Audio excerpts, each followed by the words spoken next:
মুহাম্মাদীয় কাফেলা ঐক্য পরিষদের উদ্যোগে পবিত্র ঈদে মিলাদুন্নবী সাল্লাল্লাহু আলাইহি সাল্লাম উদযাপন উপলক্ষে আলোচনা সভা ও তালিমুল কোরআন প্রতিযোগিতায় বিজয়ীদের পুরস্কার বিতরণ অনুষ্ঠিত হয়েছে। চট্টগ্রাম জেলা শিল্পকলা একাডেমি হলে এই আয়োজন করা হয়। মাওলানা মুহিউদ্দিন খান ফারুকীর সঞ্চালনায় সভাপতিত্ব করেন মুহাম্মাদিয়া কাফেলা ঐক্য পরিষদের প্রধান খাদেম আর কামরুল ইসলাম।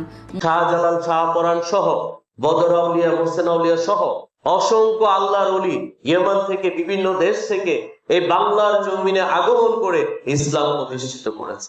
প্রত্যেকটি দরবারের যারা সাজ্জাদ হোসেন পীর আছেন, আওলাদ আছেন, তারা যদি একত্রিত হয়, নবী রাসূল প্রেমিক আউলিয়া প্রেমিকরা যদি একত্রিত হয়, এই জমিনে, এই বাংলার জমিনে নবী রাসূলের যারা বিরোধী আছে, আউলিয়াদের যারা বিরোধী আছে, তারাও একদিন আউলিয়াদের কদমে আনতে বাধ্য।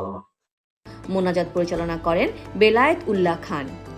এতে মেহমান হিসেবে বক্তব্য রাখেন শাহজাদা সৈয়দ নায়েম রহমান মাইজভান্ডারী, শাহজাদা সৈয়দ এরশাদ উল্লাহ সোলাইমান ইসাপুরী, চট্টগ্রাম বিশ্ববিদ্যালয়ের আরবি বিভাগের সহকারী অধ্যাপক doctor Nur Hussain, Alhaj Syed Mir Kazi Abul Hossain Rumi, Sufi Maulana Shahidullah Chishti, Shaikh Sultan Mohammad Hasan, professor Shafiul Gani Chowdhury, Hasan Mohammad Kafil Uddin, Maulana Rifat Nazir Bhandari, Mufti Saleh Sufian Farhad Badi Maijbhandari, doctor Khalilur Rahman, doctor Selim Jahangir, M Zobaidul Hossain Saddam, Maulana Muhiuddin Bhuiyan Chishti, তরিকতপন্থী ছাত্র সংগঠন কেন্দ্রীয় প্রতিনিধি আনোয়ার হোসেন, চবি তফিকুল রহমান, হাফেজ বয়ান উদ্দিন, হাফেজ মাহির, শায়ের সাহির মনিরুল ইসলাম, হাফেজ মুমিন, গোলাম মোস্তফা অলি প্রমুখ।